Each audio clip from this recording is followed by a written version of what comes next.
Okay, checkpoint 13.1. Which of the following classes define legal abstract class? So if you look at it here, firstly, your abstract class should be declared as abstract. Okay.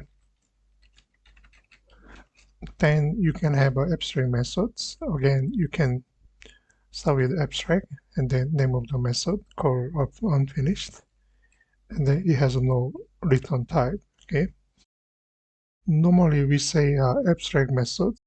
It doesn't have implementation. Okay, it means we don't implement. Okay, we don't implement here. That's it. That's the main idea of using abstract. So let me just rephrase it. If you want to use abstract methods, okay, you can use it only within abstract class.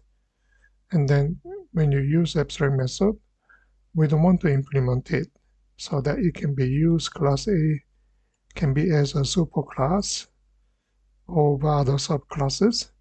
Then implementation belongs to subclasses. Okay, for example, subclass B or C. Okay, that's all. Thank you.